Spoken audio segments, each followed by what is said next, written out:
Olá, turma! Aqui professor Ednei Fernando. Estamos aqui para mais um vídeo.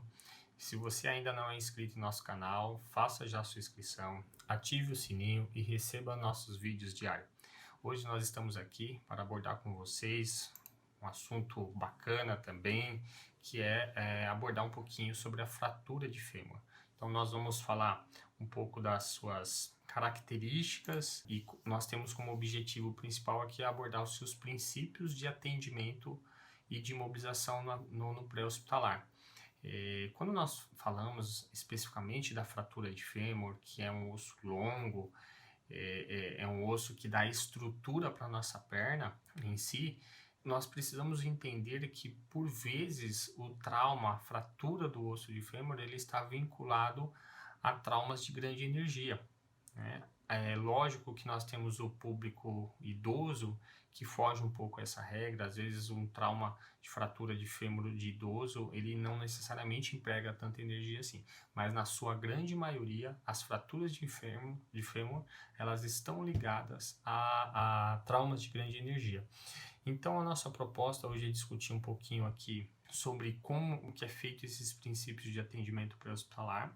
Nós temos um detalhe bem interessante, que algumas condutas que são feitas no atendimento pré-hospitalar, ou seja, por profissionais de emergência, elas por vezes não são feitas no atendimento de primeiros socorros, são feitas por pessoas que não estão diretamente ali trabalhando com a emergência, né?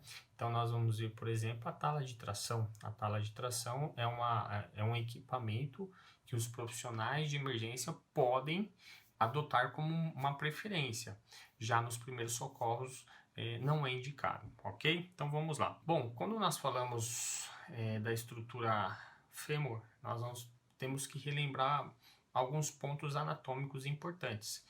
Dentre eles, entender que o fêmur é um osso longo, né? Por sinal é um dos maiores ossos que nós temos aí no corpo humano. Ele dá resistência à nossa perna, então ele mantém o alinhamento da nossa perna e ele é ali envolto de tecido mole, como músculo, ligamentos, vasos sanguíneos, tendões. Então isso é muito importante. Então nós temos músculos que se fixam ao osso fêmur para poder dar aquela estrutura de mobilidade à nossa estrutura de membro inferior.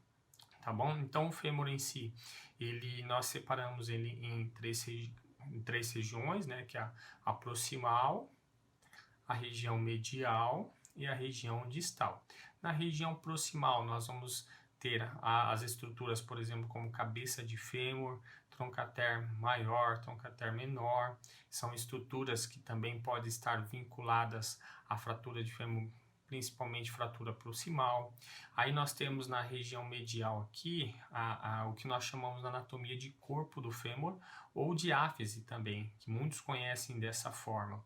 E lá na região distal, mais na extremidade, nós temos os tubérculos, né? Então tubérculo maior, tubérculo menor também, e nós temos os epicôndilos. A região distal, ela se comunica na sequência com a tíbia e a fíbula, bem como tem a sua frente a patela, que é a estrutura que vai dar a origem à formação da articulação do nosso joelho. Já na região proximal do fêmur, é onde se faz a comunicação com a nossa cintura pélvica para realmente formar a articulação coxo-femoral. Então, fraturas nessas regiões, por vezes, também pode comprometer a articulação envolvida nessa região anatômica, ok? Nós não podemos esquecer também que o fêmur, como eu havia comentado, ele é rodeado por tecido moles, dentre esses vasos sanguíneos. Então nós temos vasos sanguíneos de grande calibre que passam nessa região, principalmente artérias. Então nós temos a artéria femoral, bem como as veias também. Então a artéria femoral que passa bem próximo ali ao fêmur, na parte interna, e depois ela vai um pouquinho para a parte posterior do fêmur, se tornando a artéria poplítea. E também nós temos as artérias nutrícias, que por vezes penetram a estrutura óssea, adentram o osso para levar nutrientes a esse osso também.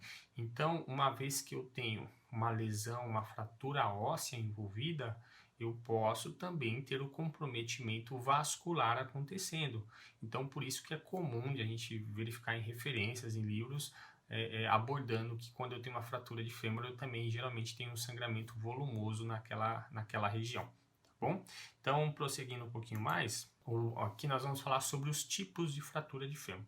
Os tipos de fratura de fêmur, eles podem estar associados à biomecânica do trauma, como o trauma aconteceu, como que foi esse deslocamento de energia, por qual ângulo ele aconteceu. Então, tudo isso dá uma diferença também no tipo de fratura. Então, nós temos aqui as fraturas transversais, né, conhecida como transversal, que também pode fazer com que o osso encavale. Então, uma vez que eu tenho uma fratura transversal, o osso ele pode se deslocar um pouco para a sua lateral e acabar encavalando. Nós temos as fraturas expostas, que é o momento que a estrutura óssea ela rompe o tecido, ela rompe a pele e acaba ficando exposta ao meio externo.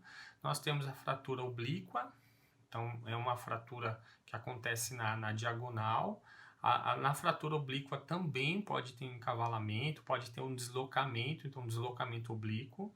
E o interessante é que nesse tipo de fratura, né, principalmente na oblíqua e na transversal, caso ocorra o deslocamento, essas pontas ósseas elas podem virar uma lâmina ali naquele interior e romper tudo que está ao redor, como os vasos sanguíneos, ligamentos, tecido muscular. Nós temos a fratura cominutiva, que é a fratura, ela gera vários fragmentos ósseos, pequenos fragmentos ósseos, geralmente está associado a ferimento à arma de fogo, a ferimentos penetrantes, que entram ali realmente com grande energia sobre um ponto específico e destrói o osso em vários fragmentos.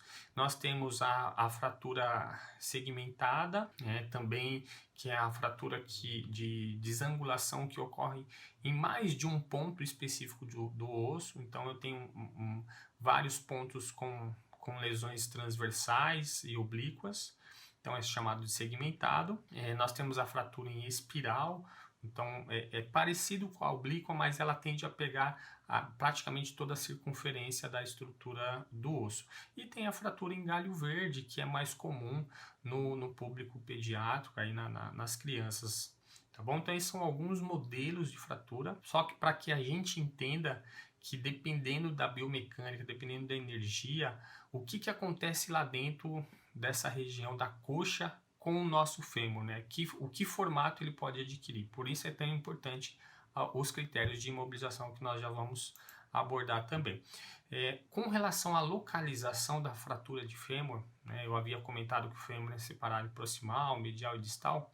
Então, as fraturas proximais, que são aquelas mais altas, elas comumente acometem o público da terceira idade, é mais comum o público da terceira idade, e geralmente ela traz uma característica de fazer um encurtamento com o membro. Então a gente percebe que ocorre um encurtamento, como também pode haver uma rotação desse membro para o interior. O joelho tende a rotacionar para a região medial do nosso corpo.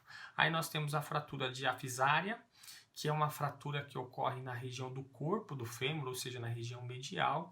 Geralmente são fraturas ligadas a altos impactos, a alto deslocamento de energia, comete mais comumente o público adulto jovem. E nós temos as fraturas distais, que é aquelas que ocorrem quase lá perto da articulação do nosso joelho. Também, por vezes, faz encurtamento do membro. É um tipo de fratura que também envolve um grande deslocamento de energia. Então, fratura proximal, diafisária e distal. Aqui nós temos as características de sinais e sintomas mais comuns. Então, dor e sensibilidade, a dor praticamente presente quase 100% dos casos, né? A dor, a sensibilidade, a incapacidade motora, ou seja, a incapacidade de movimentar aquele membro, um encurtamento do membro. Então, dependendo do tipo de fratura, ou seja, se é espiral, se é transversal, dependendo desse tipo, pode haver um encavalamento ali, rotação lateral, então dependendo da região onde aconteceu, se é mais proximal, se é mais distal, pode acontecer a rotação tanto medial como lateral, a deformidade do local, então se o osso ali fraturado ele tem um deslocamento para suas laterais ou anteroposterior, ele faz essa deformidade que por vezes também é acompanhada do edema, daquele inchaço da região. A crepitação óssea geralmente ocorre na fratura cominutiva, onde ocorrem vários fragmentos de pequenos estilhaços ósseos, e ao movimentar, a ter um movimento, a própria vítima tentar movimentar essa região, você escuta estalos, estalos ósseos, então isso nós chamamos de crepitação óssea. Aumento da temperatura no local, um processo ali que começa a ocorrer já, processo inflamatório local também, vermelhidão e marcas de pancada no local. As marcas de pancada, elas são indicativos de deslocamento de energia, de trauma naquela região. Alterações vasculares e ausência de pulso distal, isso é importante. Então nós levamos em consideração sempre que ocorre uma fratura de fêmur, também sempre o profissional ali de emergência, quem está prestando os primeiros socorros, checar o pulso distal, verificar como está a perfusão, porque pode ocorrer um comprometimento vascular, e isso também é algo importante, é algo sério que chama a atenção principalmente dos profissionais de emergência, esse tipo de análise. Exposição óssea, ou seja, no caso das fraturas expostas, pode acontecer a exposição do osso, né, e consequentemente ocorrer o sangramento. Então, quando nós falamos de fratura expostas, então é importante que a gente cheque também a intensidade desse sangramento. Esses são os principais sinais e sintomas. Podem acontecer, eu posso encontrar outros tipos de sinais e sintomas associados? Sim. Bom, nosso tratamento aí pré-hospitalar. O que eu devo fazer? Então, em primeiro momento, entender que aquela fratura é algo que gerou uma ponta óssea ali dentro, uma lâmina. Então, qualquer movimento brusco que eu execute ali na hora de uma imobilização, eu posso gerar comprometimentos e até lesões vasculares. Então, evite movimentos excessivos, faça a exposição da fratura. Então, se for necessário cortar a vestimenta da nossa vítima, corte a vestimenta sendo necessário, faça a exposição para que a gente tenha ideia da dimensão dessa fratura. No tratamento das fraturas expostas, então eu tenho que priorizar inicialmente o controle do sangramento.